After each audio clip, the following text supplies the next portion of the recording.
Coming up on the Inside Indiana Business Television podcast, Indianapolis International Airport is again reporting record traffic.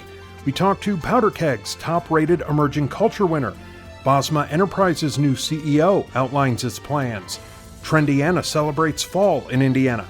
IU's med school lands a major grant. An Indy company details a new memory care option. And a special edition of The Insiders looks at Indiana National Lab Day. Welcome to the Inside Indiana Business Television podcast. I'm Andy Ober. Indianapolis International Airport says it served a record 4.7 million passengers in the first half of this year. The Indy airport averages 145 daily flights to 50 nonstop destinations, and the Roots Americas Conference is coming soon.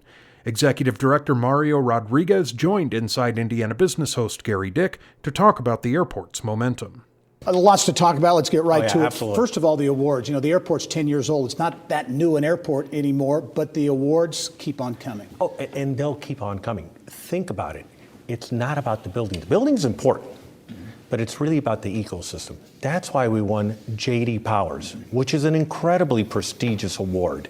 And all the hardworking men and women at the airport make up that ecosystem. And you get this wonderful sort of like customer service focus. And not only, remember, it's the people. It's not only their customer service, it's their drive not to remain at status quo. So we have right now the fastest Wi-Fi in the United States. And that's our people driving this new Wi-Fi. We have new furniture coming in.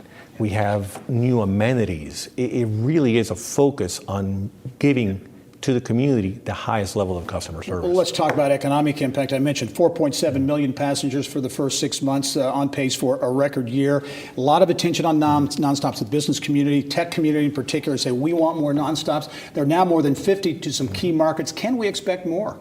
We're looking at more. Remember, we work for you. This is your community, this is your airport, and it underpins the economy. So our main focus was to make sure that we get the right nonstops. Right now, if you look at the latest MIT study, we're considered one of the top 10 mid-size airports in the United States for connectivity. That's because we're connected on the West Coast, we're connected with industry clusters, and we make sure that we underpin the economy here. Our main focus is all of you. It really is. Let's talk about potential routes. The Paris nonstop, I know. Paris, we're still looking at more European flights, which are very important. We're looking at Latin America. We're looking at places that we see the numbers trending to.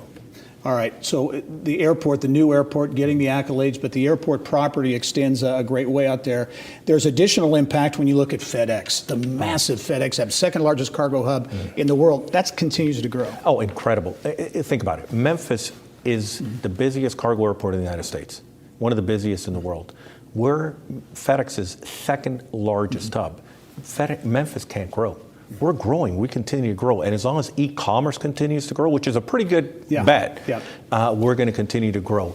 Right now, between FedEx, Infosys, our construction projects, and different construction projects on the airfield, we have over $2 billion under construction, which is economic impact. Construction is an economic driver. Yeah, good for the construction industry. You mentioned Infosys at the old airport site, Indian tech company, a tech giant, really adding 3,000+ jobs with this USA training center. It's going to bring a lot of people out to that area. Oh, it's going to bring a lot of people, a lot of high-paid jobs. It really will be a sort of recreation of the West Side. Yeah. So in other words, it's a renaissance of the West Side. 3,000 high-paid jobs changes things. You talk about, the airport not being a hub. You know, it used to be a lot of cities would clamor for being, we want to be a hub.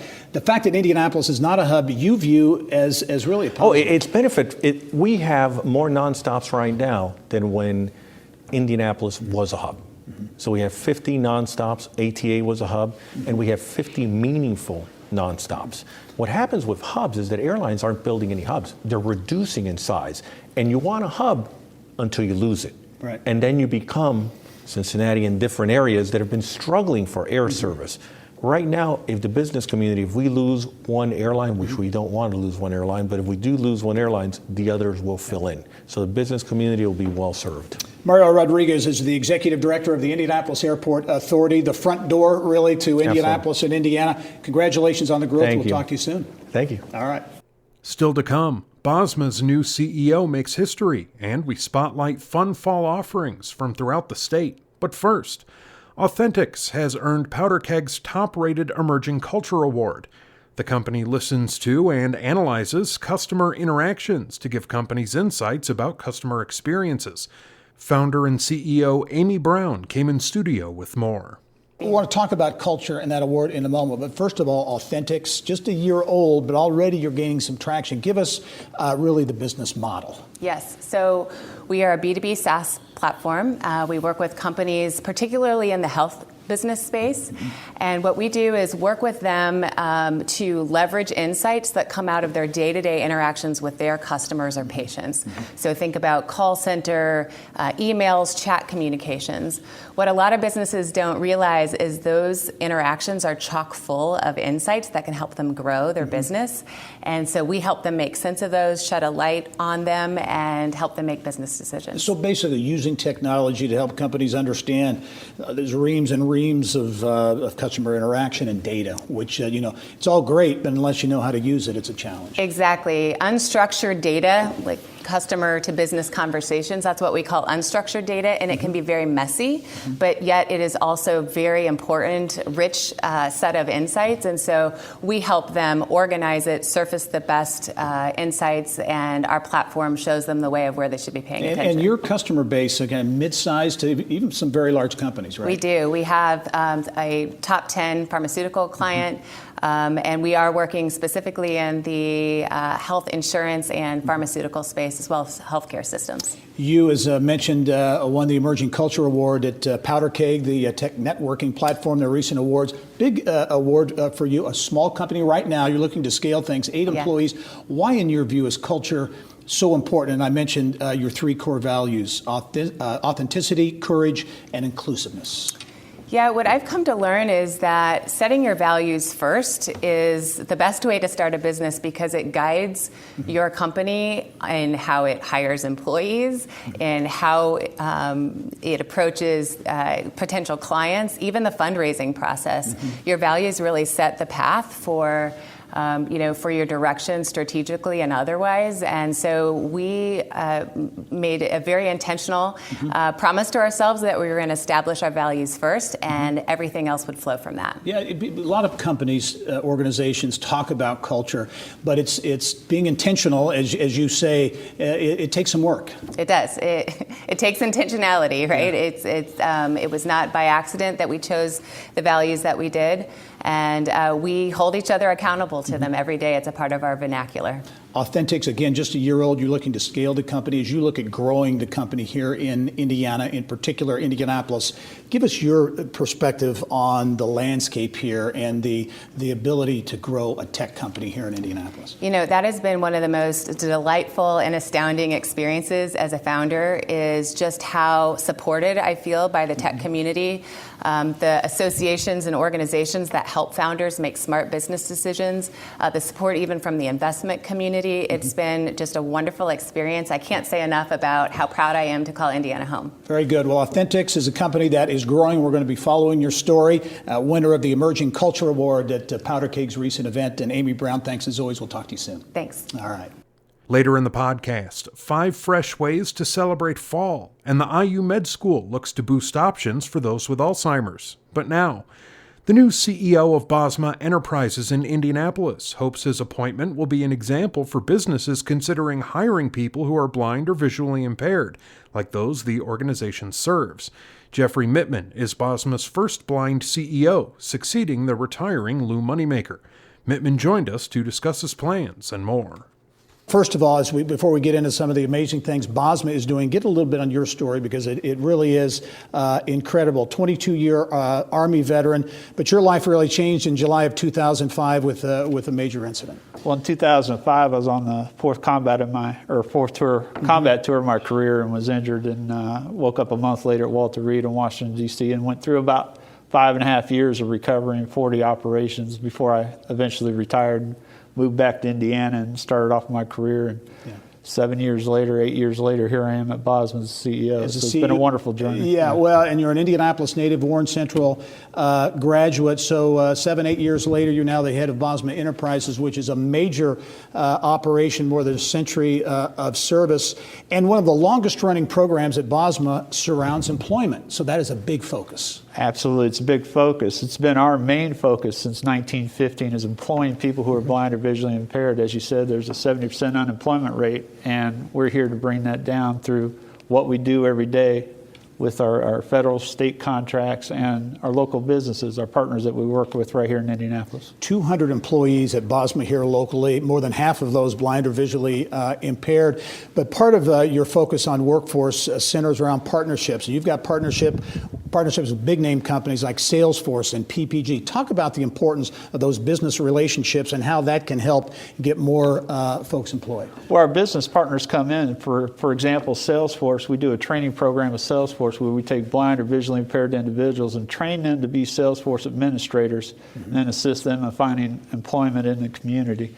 PPG, we do a lot of light assembly work for them. We do that for several partners in the community, but anytime we bring that business into Bosma, we're creating employment and opportunities for people who are blind or visually impaired. Talk about technology, because I know that's a real focus at Bosma, is using technology to help in the process. Well, technology is a great equalizer for somebody who's blind or visually impaired. So at Bosma, we use things like an app called Blind Squared that allows somebody who's blind or visually impaired to navigate inside a building.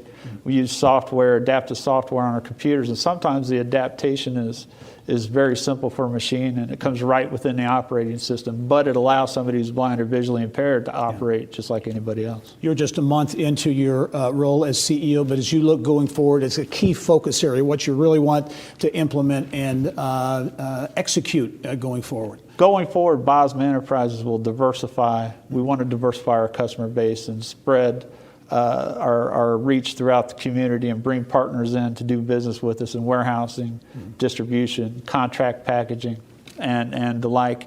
And again, when we do that, we work with our local partners. We create employment using the very money they use to do business. We use it to put people to work, and we're providing them a high quality product and service just like anybody else would. All right, Jeff Mittman is the new CEO at Bosma Enterprises. Business relationships, very important to the growth at Bosma. Jeff, thanks for joining us. You're a real inspiration. We look forward to following what you're doing at Bosma. Well, thank you. I appreciate it. Still to come, new federal funding targets Alzheimer's disease, and we look at a new option for Hoosiers who need memory care. But first, Indiana has plenty to offer throughout the fall, ranging from a wine cruise on Patoka Lake to Appleworks in Trafalgar.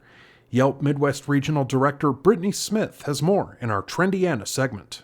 Fall is a great time to get out and explore Indiana. When people think of fall, I think they think of Brown County, and certainly that's a very, very popular area. But as you found out, there are so many spots around the state of Indiana. As we were saying before we hopped on, I'm like, there's so many places I want to go check out after doing this. So very exciting. Patoka Lake, I mentioned that. Huge lake that maybe not a lot of people in central Indiana necessarily know about, but in southern Indiana. Yeah, exactly. Tucked near French Lick. Beautiful cruises that you can go on throughout the month of October, where they have a different Indiana winery featured on each of these cruises. You're doing 5 to 7 different tastings, taking in the fall foliage along the lake, and then have a couple different glasses of wine there. So a fun way to experience some local wineries in that beautiful setting. And the views, with incredible. the leaves changing would be very good. Yeah, reflections. Okay, fall marks the beginning of theater season here in Indiana. So coming here to Indianapolis in the Indiana Repertory Theater. Yeah, located right downtown. So this year they have a new inclusion series. So it's 3 out of their 9 plays for the season that are focused on diverse storytelling. So all of the stories are focused on Native American stories, Chinese American, African American, with female playwrights, beautiful stories, and it's kicking off October 15th and So We Walked. So there's so many great shows throughout the year that you can check out there, along with their classic classics like A Christmas Carol that comes around here in December. Very good. It's right around the corner. Okay, apples are certainly a big part of fall, as we all know, and you can experience all things apples in Johnson County. Yeah, this is such a fun spot at Apple Works. So you can go, it's part petting zoo, part Apple Bakery, and a fun little store there. They have live music throughout the month of October, as well as everything Apple that you can think of. Apple fudge, salsa, dumplings, pies. It's a really fun experience, great for the family. Well, another one of the great tourist and cultural assets for Indiana and Indianapolis, Newfields, and that museum is part of the Yes, fall. the harvest kicks off this weekend. Actually, it's today through Sunday. If you're thinking about the pop-up exhibit where they have 50 acres of exhibits, so you can do everything from making a corn garland to having food demonstrations with local chefs. They have Oliver Winery, West Fork Whiskey, so many great local businesses all in one weekend. Nostalgia, a lot of nostalgia around trains. Yes. And there are some trains that still exist in Indiana. One in particular, you visited northern Indiana, Yes. Stark County, for the Hoosier Valley Railroad Museum. Yes, this is a beautiful way to take in 45 minutes of scenic views in the countryside. You can do an open air car, you can ride on the caboose. It's a beautiful way to see some Hoosier scenery. And they also have a museum right there, which is one of our Indiana treasures to experience. And very quickly, these, again, so many of these places, they're entrepreneurial experiences. You've got businesses, individuals who are really out there taking some risk and putting together some really cool features. Yeah, one of the things I love about the fall season is it's a great time to drive around Indiana, hop off the side of the road, check out some smaller rural businesses. It's a fun adventure. Great trip around Indiana, as always. Brittany Smith Thanks from so Yelp. much. We'll talk to you soon. Thank you. Later in the podcast, an Indy company outlines a new offering in memory care, and a special insiders panel takes on Indiana National Lab Day. But now, Indiana University School of Medicine has landed a $36 million grant from the National Institutes of Health to launch a new drug discovery center. It aims to beef up the Alzheimer's disease drug development pipeline. Inside Indiana business reporter Mary Rachel Redmond has more. This week, the IU School of Medicine received a grant totaling $36 million over 5 years to create a drug discovery center aimed at accelerating the development of drug treatments for Alzheimer's disease. With this new investment and new partnerships that we have built, this will allow us to take a brand new crack at trying to identify and find new therapies. And I think it's absolutely essential for society, for Indiana citizens, so it's really exciting. The new center is part of a strategic partnership with the Purdue Institute for Drug Discovery, one of only 2 multi-institution teams in the country selected for a new federal program designed to grow the drug development pipeline for Alzheimer's. Purdue's role is really to bring our drug discovery infrastructure and expertise, and we have a very strong pipeline and expertise and infrastructure for drug discovery. So it's a very natural collaboration. I don't think this has ever been tried before. Again, most of the drug discovery that has happened thus far has been within pharmaceutical companies or within biotech. And this really is a new, unique partnership, again, across multiple institutions to try to take a new and completely different look at it. Alan Palkowitz, a senior research professor at IU School of Medicine and a nearly 30-year veteran of Indianapolis-based Eli Lilly and Company, is leading the collaboration and says the new Alzheimer's Center has 2 main objectives. One, is to be able to create more understanding of the disease through our research, with the companion goal of hopefully identifying potential molecules that could be developed further that would eventually, result in therapies for patients. There's a lot behind that, of course, but it's really to, help the broader community understand more about Alzheimer's disease so we can build on those results. But we really like to be able to produce potential medicines that could be advanced to clinical study. Mary Rachel Redmond, Inside Indiana Business. Still to come, we spotlight Indiana National Lab Day with a special group of insiders. But first, Indianapolis-based Senior Home Companion says its newly opened Story Cottages of Williams Creek offers a new option for clients with dementia who can no longer live at home. The company says it blends independent living with memory care. President David Morgan spoke with Kylie Valletta in the Business of Health. So your company has focused on in-home care for all seniors, but tell us how you arrived at this new idea for the residential memory care homes. So Senior Home Companions is focused on creating active and engaged lives through exceptional care. So we've been doing that for about 25 years. And what we found as we worked with more and more families over the years was that memory loss is really challenging to do effectively. It's costly, it's time consuming. I'll never forget the first family I met with, and literally the caregiver was following the client around from bathroom to kitchen to bedroom, and it was just exhausting for everybody involved, including the caregiver. And so listening to our families for years, they just said there has to be a better way. And so a lot of them would put their loved ones in a large institution setting and come to us a week or two after being there and say, hey, we love this beautiful building, but we're not getting the care that mom or dad need. And so they'd bring us in on top of that. And so really this idea is birthed out of just listening to our clients for the last decade and really listening to their desire to have a higher level of memory care, not in the home setting, but in a small, more intimate setting. And so this is the first custom-built residential memory care home in central Indiana. Give us some more details about the home. What is the setting like, and what makes it really unique? Yeah, so what's cool about this setting is that it's just totally customizable to each individual. And so most communities staff at a ratio of 9-to-1 or 12-to-1. Story Cottage only has 4 residents per staff member. And so it's a small, intimate environment. So the things that differentiate are, number one, it's a custom home. So it feels like it's just part of the neighborhood. It's nestled in the kind of Meridian Kessler area close to Nora on the north side of Indy, and it has this really great ambience, big mature trees around it. I have friends who drive down the street and say, I didn't even notice it was there because it feels like it's a part of the neighborhood. So that atmosphere is a huge differentiator. Secondly is this quality of the staff. We've been doing this for 25 years, so we've been able to handpick our very best caregivers to be part of this experience. So they understand where different people come from who live in the community and are able to tailor each day to what makes it a good day for them. So we mentioned in the introduction that it was full within 1 month, which really speaks to the need for this new model, this new idea. Tell us about your plans to open more in central Indiana. Yeah, so we're really blessed to be able to provide this niche service to a handful of clients, and we feel like there are more who would like this experience. We feel like there are a lot of large, wonderful communities that provide this experience, but the smaller, more intimate experience is a good fit for some people. So we'll do a handful more of these in the next few years that tailor services uniquely to each family and provide a nice, intimate experience for families. And really around central Indiana, kind of the donut areas? Yeah, that's the plan. Okay. Yeah. So one of the biggest challenges in senior care and memory care, too, is cost. So does this model address that at all? Yeah, so memory care is expensive. It's hard to do. It's hard to do well. And so it does require an investment on the family's part to do this. But where we position Story Cottage is to be very comparable to a larger community setting. So the fees would be similar to that. It would be a cost savings from having somebody in their house 24 hours a day. So it's kind of an intermediary step. It's a smaller setting that provides a higher level of care and more customization. I love it that just last weekend I was at Story Cottage and one of our family members was there and she was helping make breakfast for her husband and a couple other residents who were there. And so we're really encouraging families to become part of the fabric of the community. They can walk down their street, these are in residential neighborhood settings, and really have a great experience with the best memory care possible. And if you could just tell us a little bit about the growing need in general for senior care and sort of what you're seeing with your company. Yeah, so it's obviously just expanding. So I think one of the most startling statistics is in about 10 years, about out of every 5 Hoosiers is going to be 65 plus. And so the need is there, but every senior wants to do it different, right? And so we're able to do that in the home care setting through Senior Home Companions by doing exactly what they want to do, tailoring solutions in the home settings, and then when it becomes too much in memory care in a small, more intimate environment to continue the great care. Well, you're telling me about some of the really cool technology in these new homes too, so it's a great new option for seniors. Thanks for coming and telling us about it. Thanks, Kylie.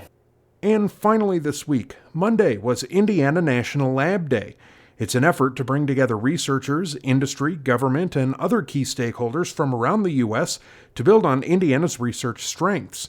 This week's Special Insiders panel discussing the effort includes Indiana Innovation Institute senior scientist Ron Goldblatt, Purdue Quantum Science and Engineering Institute Director Yong Chen, and IU Bloomington Vice Provost for Research Jeff Zaleski.